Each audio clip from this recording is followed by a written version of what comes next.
Bonjour mes petits loups, je vous retrouve pour une nouvelle vidéo. Aujourd'hui on va parler coloration capillaire parce que je bosse maintenant en magasin de cosmétiques et je vois qu'il y a beaucoup de monde qui s'interroge sur la coloration végétale et en effet c'est un sujet qui est très compliqué parce qu'il faut prendre en compte l'histoire du cheveu parce que je rappelle que pour les personnes qui ont fait des décolorations, il faudra à tout prix éviter la poudre d'indigo. La poudre d'indigo qui, à la base, c'est la couleur bleue, mais qui, avec d'autres poudres, bien sûr, va donner du brun ou du noir très foncé.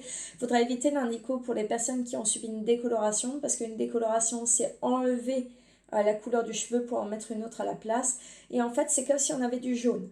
Et du jaune et du bleu, ça donne du vert. Donc ça, c'est une des choses qu'il faut savoir pour éviter les catastrophes naturelles.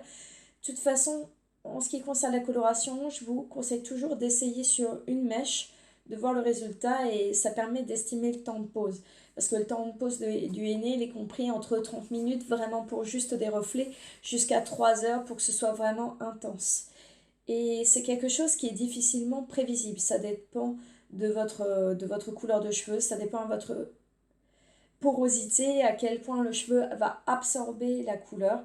Et du coup, c'est très difficile de prévoir vraiment les résultats. Mais du coup, j'ai acheté un livre pour me guider là-dedans. Et ce livre, c'est celui-ci.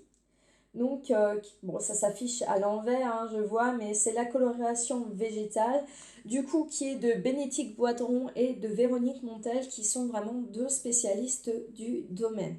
Alors ça, c'est vraiment bien pour s'y mettre et pour comprendre les différents principes de la coloration végétale. Notamment, j'ai bien aimé parce qu'il parle de l'histoire du henné, hein, parce que l'aîné, il est utilisé, mais j'ai envie de dire presque depuis la nuit des temps, à peu de choses près, parce que déjà les Égyptiens l'utilisaient. On a Ramsès II qui se teignait la paume des mains et des pieds au henné, et on a une photo que moi je trouve ça fantastique. Vous voyez en bas, c'est la momie de Hatshepsut, et là à l'écran ça se voit moins, mais elle est rousse, et c'est parce qu'elle a fait une teinture au henné. Donc, quand même, c'est quand même très, très balèze, je trouve. Je trouve ça vraiment bien de la montrer. Ce livre, il est vraiment bien parce qu'il va parler des différents henné, donc des trois sortes de henné qu'on utilise en coloration. Du coup, le henné d'Égypte, le henné du Rajasthan et le henné du Yémen. Il va expliquer notamment que l'intensité du henné dépend du taux de Lawson qui est dedans. Donc Lawson qui est la molécule colorante, hein, si on veut, et qui a été nommée ainsi par rapport au nom du botaniste qui l'a identifié. Alors, ce livre, il va évoquer la coloration sous plusieurs aspects. Un, il va parler justement de le faire par quelqu'un, de comment trouver un bon spécialiste et de ce que ce spécialiste va amener en apport ou de la faire et de la formuler soi-même. Donc, il va montrer les différentes plantes tintoriales, donc les différentes plantes qui vont pouvoir colorer et quelles sont les couleurs qu'elles peuvent offrir. Et ça, c'est vraiment sympa. On va aussi parler de comment couvrir les cheveux blancs, parce que c'est pas forcément évident, c'est en deux couches. Et c'est un peu impressionnant, parce que quand on couvre les cheveux blancs, je vais essayer de trouver ce passage, parce que ça, c'est une photo que je montre souvent en clientèle aussi, parce que je trouve que ça va les rassurer. Donc pour couvrir les cheveux blancs, on le fait en deux couches. Une première couche de henné qu'on va mettre que sur les cheveux blancs. Et ce henné, le henné, ça donne de l'orange. Donc forcément, ça peut être impressionnant dans un premier temps. Attendez, je crois qu'elle est pas loin, ma fameuse photo. Tac, tac, tac. Et en fait, c'est bien pour ne pas paniquer. Donc, parce que, imaginons, j'ai les racines blanches. Donc, je vais mettre du henné juste sur mes racines. Et en fait, là, il le montre très bien. Ça donne quelque chose de comme ça. Don't panic. Keep going. C'est normal. C'est normal. Parce qu'en fait, le blanc ne prend pas bien la couleur, donc on met une base de henné que après on va foncer. Donc foncer avec de l'indigo, avec de la brue de noix, et après on voit que on a un résultat quand même qui est uniforme. Voilà. En tout cas, ce livre est vraiment bien parce qu'il explique l'histoire du henné. Il explique les différentes sortes de henné, qu'est-ce qui les différencie et comment connaître leurs qualités.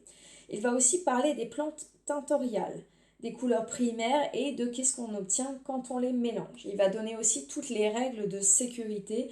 Enfin, quand je dis sécurité, c'est bien sûr mettre les gants, mettre de la crème sur le pourtour, hein, parce que ça teinte, c'est pas que les cheveux, hein, et comment protéger votre salle de bain. Il va aussi parler des spécialistes et du fait de faire le henné chez soi, de la préparation aux cheveux et au henné.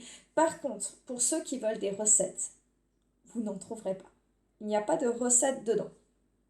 Par contre, je tiens à dire que sur le site Aromazone, il y a un fichier coloration végétale qui est vraiment bien fait parce que c'est un nuancier tout simplement où ils mettent la couleur de base et à côté les couleurs ou la couleur que vous voulez obtenir et il va vous dire si c'est en une ou deux étapes et les mélanges de plantes que vous pourriez faire.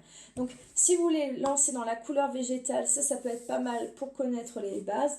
Par contre, le seul point noir de ce livre, et il a tout, sauf des mélanges. Et je pense qu'il n'a pas mis les mélanges parce que comme je vous ai dit, c'est très dur de dire ça va donner ça chez vous. Parce que ça dépend de l'histoire du cheveu, de la porosité et de votre couleur vraiment de base. Donc voilà, c'était pour vous parler de ce livre La coloration végétale. Si vous voulez en savoir plus, j'ai consacré un article. Je le mets en barre d'infos. Je mettrai aussi en barre d'infos le fichier Aromazone qui est très bien fait du coup sur les différentes couleurs, le nuancier et les mélanges que vous devez faire pour obtenir la couleur qui sera la vôtre. Je vous dis à bientôt pour une nouvelle vidéo. Bye bye!